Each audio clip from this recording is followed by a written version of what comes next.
ख्वाजाए अजमेरी बेबस गए, फरीदुद्दीन गंजे शकर बेबस गए, निजामुद्दीन औलिया बेबस गए, मखदूम सिमना बेबस गए, सिराजुल हक आईने हिंद बेबस गए, अलाउल हक पंडवी बेबस गए।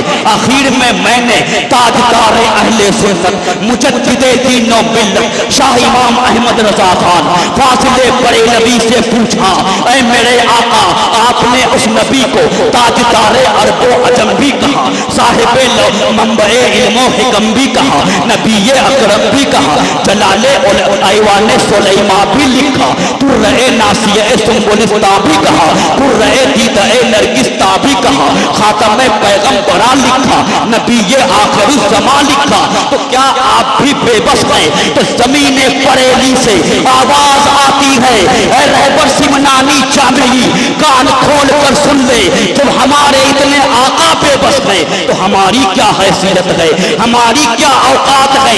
मैंने तो साफ लफ्जों में कह दिया है कि सरवर कहूँ के मालिको, मौला कहूँ तुझे, बागे खलील का गुले सेफा कहूँ तुझे। और जब कहते कहते थक गए तो आखिर में पुकारा, लेकिन रसा ने खत में सुखन इस पे कर दिया, खालिक का बंदा खल्क का आका तुझे। आइए उसी आका की बारगाह में झूम झूम कर बुलंद आवाज से लौ लगाकर पढ़िए, अल्लाहुम्मा सल्ले अला सय्यदना मौलाना मुहम्मद व अला आलि सय्यदना मौलाना मुहम्मद। अल्लाहुम्मा सल्ले अला सय्यदना मौलाना मुहम्मद व अला आलि सय्यदना मौलाना मुहम्मद सल्लल्लाहु तआला। अल्लाह तबारक व तआला ने कुरान पाक में इरशाद फरमाया, ऐ महबूब आप फरमा दे, हक आ गया बातिल मिट गया, बेशक बातिल को मिटना ही था। एक सवाल पैदा हुआ कि क्या इससे पहले हक नहीं आया था? अरब की जमीन से पहले भी तो हक आया था। क्या हजरत आदम सफीउल्लाह हक न थे? क्या हजरत नूह नजीयुल्लाह हक न थे? क्या हजरत जकरिया नबीयुल्लाह हक न थे? क्या इब्राहिम खलीलुल्लाह हक न थे? क्या मुल्के शाम की धरती पर हक नहीं आया था? क्या मूसा कलीमुल्लाह हक न थे? क्या मुल्के मिस्र की जमीन पर हक नहीं आया था? तो ये कैसे कहा गया कि हक आ गया बातिल मिट गया? बेशक बातिल को मिटना ही था। तो आलम तसव्वुरात में जवाब मिलता है, रहबर जामी सुन, हक पहले भी आया था, मगर हक को पहचानने का तरीका अलग अलग था।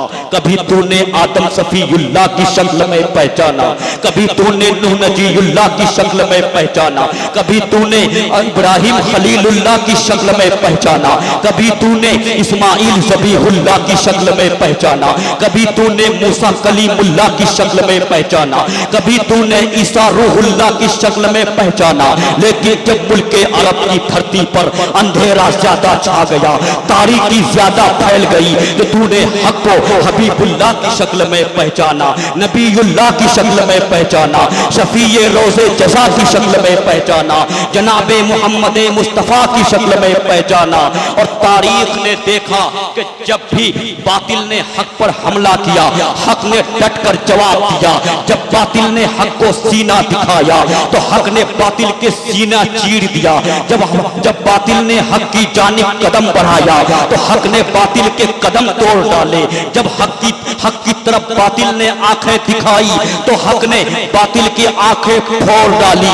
याद कीजिए उस तारीख को कि जब भारत की जमीन पर प्रोपेगेंडे किए जा रहे थे, जब भारत की सरजमीन पर रसूल के इल्मे गैब पर हमला किया जा रहा था, जब भारत की सरजमीन पर रसूल के इल्म को चौपाए से तशबीह दी जा रही थी, जब रसूल के इल्म को शैतान से कम बताया जा रहा था और साइंसदां अलग बवाल मचाए हुए थे, फलसफी हजरात अलग बवाल मचाए हुए थे। किसी ने ये कहा कि जलजला इसलिए होता है कि जमीन के अंदर जो भाप पैदा होती है उस भाप के धक्के मारने की वजह से जलजला होता है। किसी ने कहा कि जमीन और आसमान साकिन नहीं है बल्कि हरकत में है और चांदो सूरज साकिन है, मगर इमाम अहले सुन्नत ने हक की सूरत में सबका जवाब दे दिया। हिदायतुल हिकमत में फलासफा के नजरिए को बयान करते हुए साहिब हिदायतुल हिकमत लिखते हैं कि जब हरारत यानी गर्मी जमीन के अंदर सरायत करती है तो भाप बन जाती है, फिर वो भाप एक जगह से दूसरी जगह मुंतकिल होती है और मुंतकिल होने के बाद जब एक जगह जमा हो जाती है तो वो जमीन से निकलने की कोशिश करती है। अगर वो जमीन नरम है, जमीन नम है तो जमीन फट जाती है, चश्मे उबल पड़ते हैं। लेकिन अगर जमीन बहुत सख्त है, बहुत टाइट है, पथरेली जमीन है या जमीन के ऊपर पहाड़ है तो वो भाप जमीन के अंदर से जमीन को धक्के मारती है और जब धक्के मारती है तो जमीन हिलने लगती है, जलजला आ जाता है, भूकंप आ जाता है। इसको जवाब देते हुए इमाम अहले सुन्नत मुजद्दिदे दीनो मिल्लत शाह अहमद रजा खान फाजिले बरेलवी ने अपनी किताब फौजे मुबीन दर रद्दे हरकते जमीन में अल कलमतुल मुल्हमा में साइंसदानों को इतना मुंह तोड़ जवाब दिया कि सबकी धज्जियां उड़ा कर रख दिया। इमाम अहले सुन्नत ने लिखा कि ऐ साइंसदानों सुनो सुनो, तुम जो ये कहते हो कि भाप की वजह से जलजला आता है, भाप की वजह से धक्के मारने की वजह से जलजला आता है, हकीकत ये नहीं है। हकीकत तो ये है, इस्लामी नजरिया तो ये है कि जब किसी जमीन पर बुराई ज्यादा होने लगती है, जब किसी जमीन पर बुराइयां ज्यादा होने लगती है तो रब तबारक व तआला एक पहाड़ को हुक्म देता है। उस पहाड़ का नाम कूहे काफ है, जिसको बयान करते हुए शेख सादी ने पोस्ता के अंदर लिखा कि सी मुर्ग दर काफ किस्मत कुरत, ये वही कूहे काफ है। आला हजरत ने फरमाया कि कूहे काफ के रेशे, कूहे काफ की जड़ें पूरी जमीन पर फैली हुई है। जहां पर गुनाह ज्यादा होता है, जहां पर बुराई ज्यादा होती है तो रब तबारक व तआला कूहे काफ को हुक्म देता है, ऐ पहाड़ उस धरती पर जहां बुराई ज्यादा होती है उसकी जड़ को तुम हिला दो। हुक्म की तकमील करते हुए जब कूहे काफ अपनी उस जड़ को हिलाता है तो उस जगह की जमीन हिलने लगती है, जलजला आ जाता है, भूकंप आ जाता है। फिर साइंसदानों के नजरिए को सामने रखकर उन्हीं के वसूलो ज़वाबित की रोशनी में साइंसदानों के फार्मूले के परखच्चे उड़ा दिए। तारीख गवाह है कि किसी साइंसदान से उसका जवाब नहीं बन सका और इमाम अहले सुन्नत ने यह नजरिया दे दिया, हमको ये अकीदा दे दिया कि सुनो सुनो, ये साइंस का नजरिया गलत है, जो इस्लामी नजरिया है वही दुरुस्त है, वही ठीक है। और आपने पूरी उम्मते मुस्लिमा को ये बता दिया कि साइंस का जो नजरिया इस्लाम के मुताबिक है उसको ले लो, लेकिन जो नजरिया इस्लाम के खिलाफ है उसको जूते की नोक से उड़ा डालो। क्यों? इसलिए कि साइंस का नजरिया बदल सकता है, साइंस का अकीदा बदल सकता है, मगर इस्लाम का नजरिया बदल नहीं सकता, इस्लाम का अकीदा बदल नहीं सकता, इस्लाम के फार्मूले को कोई मिटा नहीं सकता, इस्लाम के नियम कानून को कोई खत्म नहीं कर सकता। अरे तारीख ने देखा, जो मिटाने आया वो मिट गया। अबुल हिकम बनकर आया, अबुल जहल बनकर दफन हो गया, यजीद बनकर आया, पलेट बनकर दफन हो गया, मुसैलमा बनकर आया, कज़्ज़ाब बनकर दफन हो गया, थाना भवन से आया वो भी मिट गया, गंगू से आया वो भी मिट गया, नानोतौ से आया वो भी मिट गया, अम्बेठी से आया वो भी मिट गया। तो बरेली के इमाम ने पुकारा, मिट गए मिट जाएंगे, आधा तेरे न मिटा है न मिटेगा कभी चर्चा तेरा। तकबीर, नारे रिसालत, नारे रिसालत, फैज़ान इमाम अहमद रज़ा। इन्नल बातिला काना ज़हूक़ा, आप फरमा दे हक आ गया बातिल मिट गया, बेशक बातिल को मिटना ही था। तारीख गवाह है कि जब हजरत आदम अलैहिस्सलाम का पुतला तैयार किया गया, इब्लीस हसद की आग में जल रहा था। इब्लीस के ज़हनो दिमाग में यह था कि सबसे बड़ा मैं हूँ, मुझसे बड़ा कोई कैसे हो सकता है। एक मर्तबा मौका मिला, ये रिवायत जो मैं बयान करता हूँ उलमा की मौजूदगी में, बाज़ उलमा ने इस रिवायत को बेबुनियाद भी लिख दिया, लेकिन मैं कहता हूँ पूरी चैलेंज के साथ कि तफसीर रूहुल बयान के अंदर ये रिवायत मौजूद है। तफसीर रूहुल बयान में साहिब रूहुल बयान लिखते हैं कि जब हजरत आदम अलैहिस्सलाम का पुतला तैयार किया गया, इब्लीस को मौका मिला और मौका पाकर इब्लीस ने आदम अलैहिस्सलाम के पुतले पर थूक दिया। तो फिर क्या हुआ? अल्लाह ताला ने फरिश्तों को हुक्म दिया कि इब्लीस का थूक जिस मिट्टी से टच है उस मिट्टी को निकाल दो। मिट्टी निकाल दी गई। जब मिट्टी निकाली गई तो ये जो नाफ में जो खोखला नजर आता है वो मिट्टी के निकालने की वजह से है। अब पूरी नस्ल आदम में आज तक वो मामला चल रहा है। मिट्टी निकाली गई तो फरिश्तों ने कहा, मौला बड़ी मेहनत से मिट्टी लाई गई थी, इस मिट्टी का क्या करें? हुक्म हुआ कुत्ता बनाओ। साहिब तफसीर रूहुल बयान लिखते हैं यही वजह है कि कुत्ता इंसान के करीब में रहता है। फिर जब हजरत आदम अलैहिस्सलाम की मुकम्मल तौर से पुतला तैयार हो गया, एक वक्त ऐसा भी आया कि कुरान में कहा, एक आयत करीमा है, व इज़ क़ुलना लिल मलाइकति इसजुदू li आदम फसजदू इल्ला इब्लीस। जब हमने फरिश्तों से कहा, ऐ फरिश्तों सजदा करो आदम को, सब सजदे में चले गए सिवाय इब्लीस के। इब्लीस ने सजदा नहीं किया। अब यहाँ पर एक सवाल पैदा होता है कि इब्लीस ने सजदा नहीं किया तो क्या हुआ? कुरान ने इसका जवाब भी दे दिया, अबा वस्तकबरा व कान मिनल काफिरीन। इब्लीस ने इनकार किया, तकब्बुर किया और काफिर हो गया। अब एक सवाल पैदा होता है कि इब्लीस कोई फरिश्ता था क्या? इब्लीस कोई फरिश्ता था या जिन था? तो तफसीरे जलालैन के अंदर, बाकी किताबों के अंदर ये लिखा है, हुआ अबुल जिन, वो जिन का बाप था, वो जिन था, वो कोई फरिश्ता नहीं था। तो फिर हुक्म तो फरिश्तों से था, जिन से तो हुक्म नहीं था। अगर कोई ये कहे कि कौम के साथ साथ जैद को भी आना है, जैद अगर नहीं आया तो अरबी में कहा गया जा अनिल कौमो इल्ला जैद, कौम आई सिवाय जैद के। जब जैद नहीं आया तो ये उसका जुर्म है, अब उसको सजा दी जाएगी क्योंकि उसको आना था।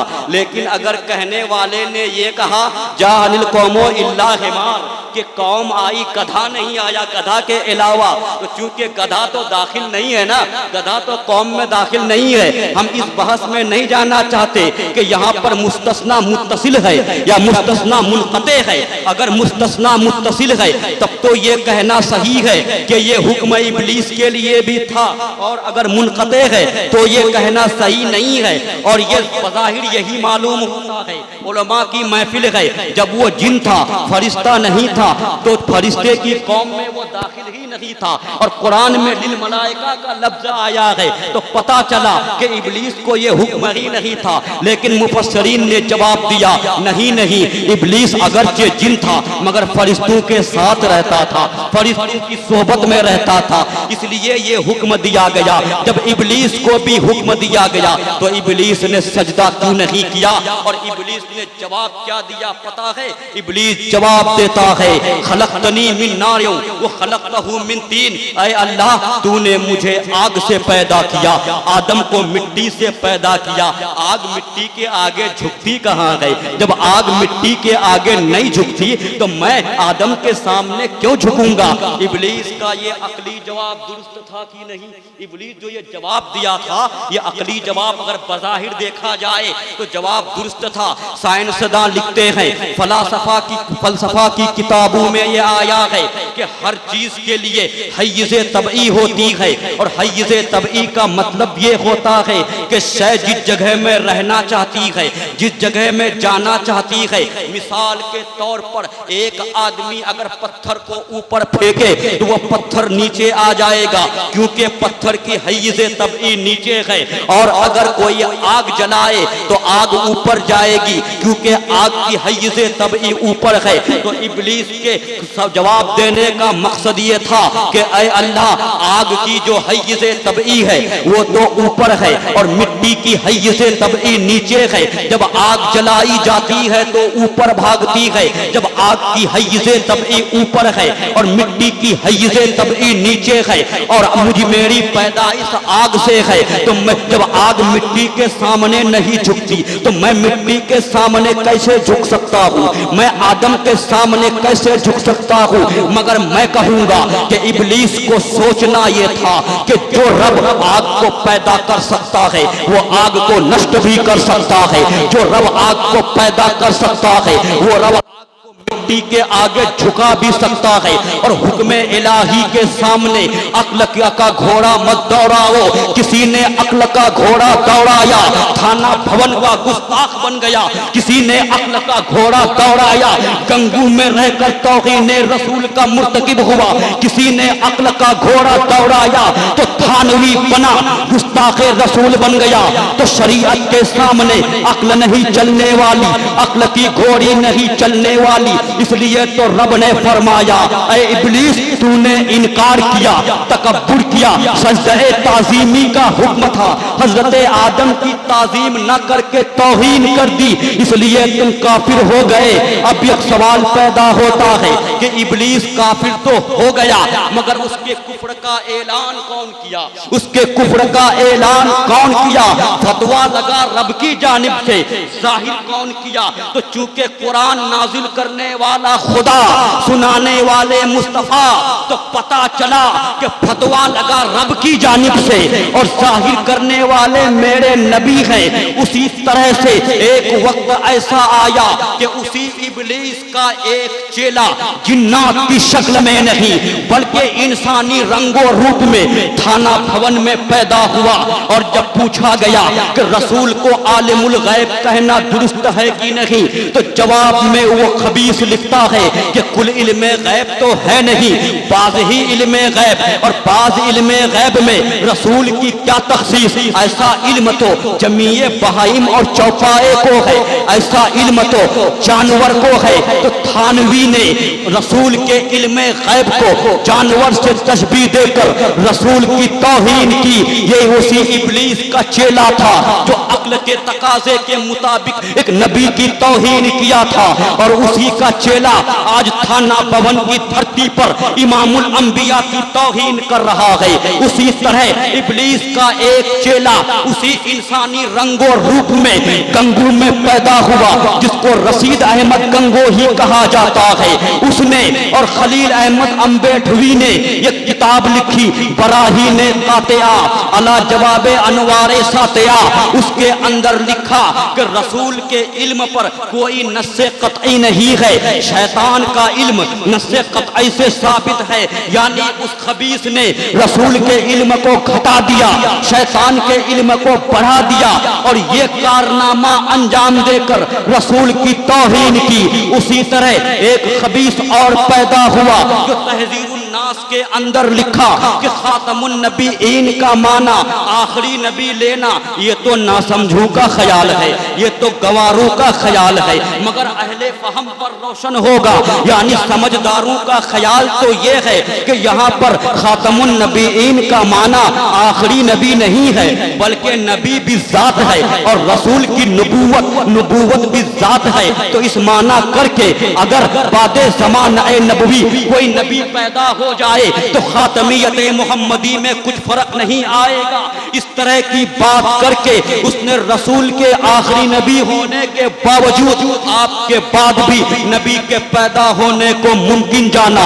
मगर मैं कहता हूँ कि रसूल का आखिरी नबी होना यह उनका बुलंद मकाम है, यह उनका बुलंद मर्तबा है। इसलिए कि जिस तरीके से जब किसी खत पर मुहर लगती है तो मुहर का मतलब ये होता है कि अब उसके बाद कोई तहरीर नहीं लिखी जाएगी, उसके बाद मजमून का कोई लफ्ज नहीं लिखा जाएगा। ये और नबी थे जिनके बाद नबी आते रहे, लेकिन मेरे नबी वो नबी नहीं है, बल्कि वो तो ऐसे नबी है कि इनके बाद अब कोई नबी नहीं आने वाला। और रब तबारक व तआला ने वलाकिन रसूल अल्लाह व खातमन नबीयीन कहकर ये मोहरे नबूवत लगा दी और फरमा दिया अब कोई नबी नहीं आने वाला। तो कासिम नानोतवी ने तहजीरुन नास लिखकर हमारे पैगंबर की तौहीन की, मकाम को घटाने की कोशिश की। अब जब हर तरफ से इस्लाम पर हमला हो रहा था, कोई रसूल की जात पर हमला करता है, तो अब सवाल पैदा होता है कि कुफ्र का फतवा तो लग चुका है, क्योंकि मुफ्ती का काम ये नहीं होता कि फतवा दे, पढ़ डालिए। अल्लामा शामी से लेकर इब्ने नुजैम मिस्री तक सबकी किताब में यही मिलेगा कि फतवा तो शरीयत की जानिब से लग चुका होता है। मुफ्ती का काम होता है उस फतवे को जाहिर करना, उस फतवे को उजागर करना। आज कुछ लोग कहते हैं कि इमाम अहमद रजा ने अपनी अक्ल से और अक्ल के तकाजे के मुताबिक फतवा लगा दिया। मैं कहूँगा अरे नहीं नहीं, ऐ गुस्ताखो कान खोल कर सुन लो, तुम्हारे आकाऊ ने रसूल की जब तौहीन की तो फतवा लग चुका। जब इबलीस ने तौहीन आदम की थी तो फतवा लग चुका था जाहिर करने वाले नबी। लेकिन जब इन खबीसों पर फतवा रब की जानिब से लगा तो मैंने आलमे तसव्वुरात में पूछा, मौला फतवे को जाहिर कौन करेगा? अब कोई नबी नहीं आने वाले, तूने तो नबूवत का दरवाजा बंद कर दिया है, अब कोई नबी नहीं आने वाला। मौला कम से कम इतनी मेहरबानी कर दे, फिर सिद्दीक़ अकबर भेज दे, फारूक आजम भेज दे, उस्मान गनी भेज दे, मौला अली भेज दे, इमाम आजम भेज दे, गौसे आजम भेज दे, गरीब नवाज भेज दे, ज़करिया मुल्तानी भेज दे, जुनैद बगदादी भेज दे, अल्लामा शामी भेज दे, अलाउद्दीन हस्कफी भेज दे, मखदूम सिमनानी भेज दे। मगर रब ने आलम तसव्वुरात में जवाब दिया, ऐ रहबर सिमनानी जामेई, घबराने की जरूरत नहीं है। अपने नबी की सुन्नत को अदा करने के लिए और खबीसों पर लगे हुए फतवे को जाहिर करने के लिए मैं भारत की धरती पर अंग्रेज के किसी पिट्ठी को नहीं भेजूंगा। अगर भेजूंगा तो नकी अली का बेटा भेजूंगा, यानी अहमद रजा। नारे तकबीर, नारे रिसालत, अज़मत आला हजरत, मसलक आला हजरत, नारे तकबीर, नारे रिसालत, हजरत अल्लामा मुफ्ती रहबर समदानी।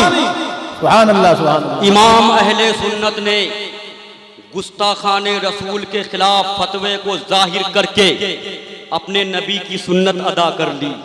इबलीस के खिलाफ जब रब का फतवा जाहिर हुआ, जाहिर करने वाले नबी और इमामुल अंबिया के खिलाफ करने वालों पर जब फतवा लगा, जाहिर करने वाले इमाम अहमद रजा, और जब उनका कलम चला, आज लोग कहते हैं कि इमाम अहमद रजा ने गुस्ताखाने रसूल पर फतवा लगा दिया इसलिए मशहूर हो गए।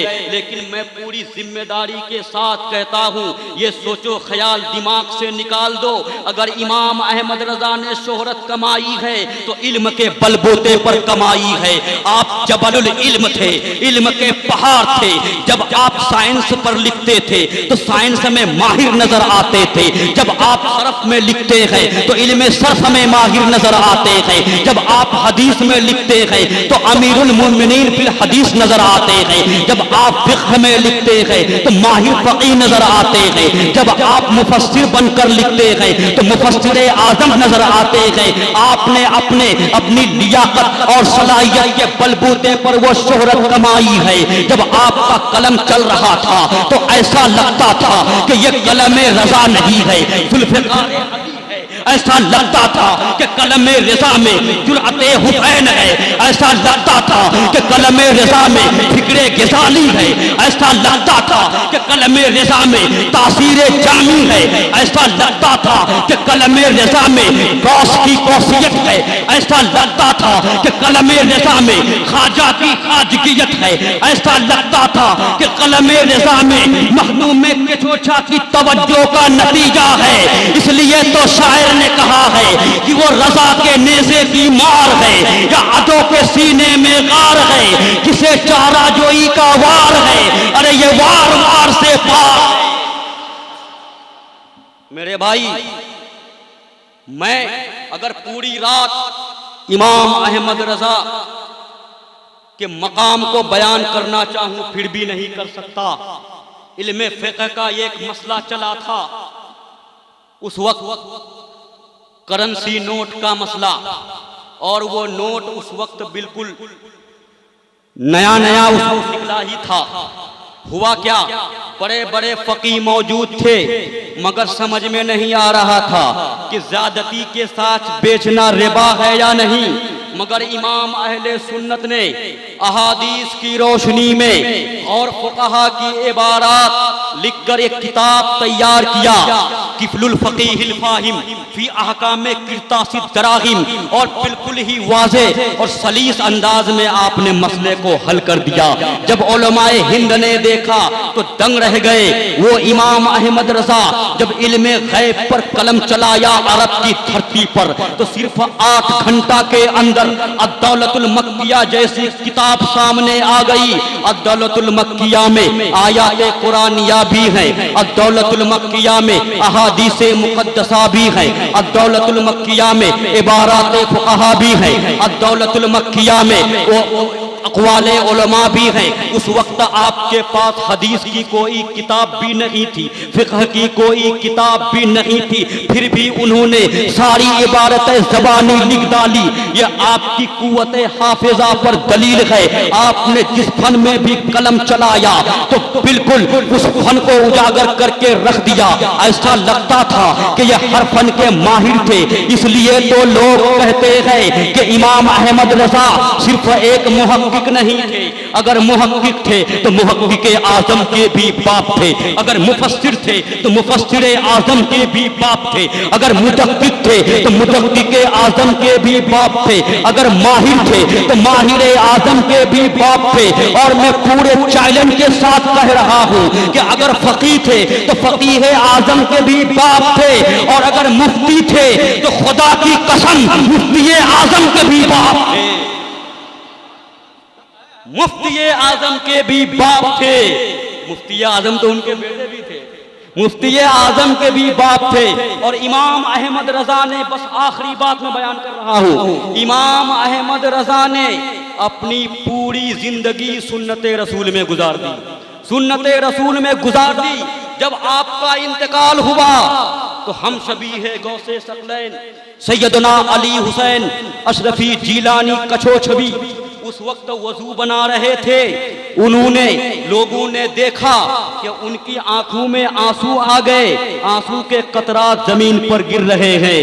पूछने वालों ने पूछा, हुजूर आप रो क्यों रहे हैं, रोने की वजह क्या है, रोने का कारण क्या है? तो अशरफी मियां ने जवाब दिया, मैं फरिश्तों के कंधे पर कुतुबुल इरशाद का जनाजा देख रहा हूँ, कुतुबुल इरशाद का जनाजा देख रहा हूँ। बड़े बड़े औलिया, बड़े बड़े उलमा ने आपकी अज़मत व वक़ार को माना है। अब मैं आखिर में तबसरा कर देता हूँ कि इमाम अहले सुन्नत आफ़ताबे इल्म की तनवीर थे, इमाम अहले सुन्नत लौहे दिल पर इश्क की तहरीर थे, इमाम अहले सुन्नत फ़िक्रे रूमी जामी की तासीर थे, इमाम अहले सुन्नत हूबहू असलाफ की तस्वीर थे, इमाम अहले सुन्नत कौम के दिलबर थे, इमाम अहले सुन्नत दीन के रहबर थे, इमाम अहले सुन्नत सब्र कनाअत के पैकर थे, इमाम अहले सुन्नत ज़ोदो तक़वा के ताबनाक गौहर थे, इमाम अहले सुन्नत माहिरे नक्शो नजर थे, इमाम अहले सुन्नत इल्म हुनर का बहता समंदर थे, बाग़े वफा का हुस्नुमा मंजर थे। अरे अहले सुन्नत का चमकता हीरा, चमकता सूरज और महकता फूल थे, माहिरे फिक़्ह व उसूल थे।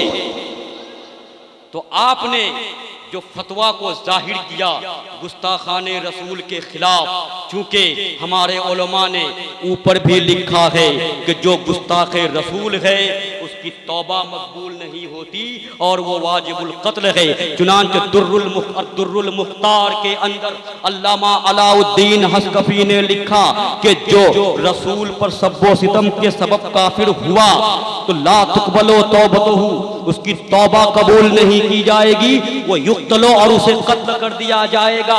यही वजह है कि अबू उबैदा बिन जर्राह, एक हदीस में आया है कि अबू उबैदा बिन जर्राह ये जो थे सहाबी रसूल थे, अशरा-ए मुबश्शरा में थे, रसूल की महफिल है। अबू उबैदा बिन जर्राह एक इंसान के सर को लेकर आ गए, इंसानी सर पकड़े हुए है। रसूल ने देखा अजीबो गरीब मंजर है, मामला क्या है? रसूल ने पूछा अय अबू उबैदा बिन जर्राह ये क्या है? अर्ज किया मौला, अर्ज किया आका, ये क्या है? ये इंसानी सर है, इंसानी सर है, ये सर किसका है? तो अबू उबैदा बिन जर्राह ने अर्ज किया मेरे बाप का है। तेरे बाप का सर है? तेरे बाप के सर को काटा किसने? तो अर्ज किया या रसूल अल्लाह मैंने काटा, मैंने काटा। तो रसूल ने पूछा अय अबू उबैदा बिन जर्राह, हैरत है तुमने अपने बाप का सर कलम कर दिया, अपने बाप के सर को काट दिया। तो अबू उबैदा बिन जर्राह अर्ज करते हैं या रसूल अल्लाह ये मेरा बाप जरूर है, लेकिन चूंकि ये आपकी शान में गुस्ताखी करता था, औल फौल बकता था, मैंने बार बार समझाया ऐ मेरे बाप तूने मुझे पाला पोसा सब कुछ किया, मगर मेरे महबूब की शान में गुस्ताखी न कर, मेरे नबी के बारे में कुछ बकवास मत कर। बार बार समझाया मगर मेरे बाप ने नहीं माना, इसलिए मुझे गुस्सा आया, मैंने तलवार चलाई, सर कलम कर दिया, सर काट दिया।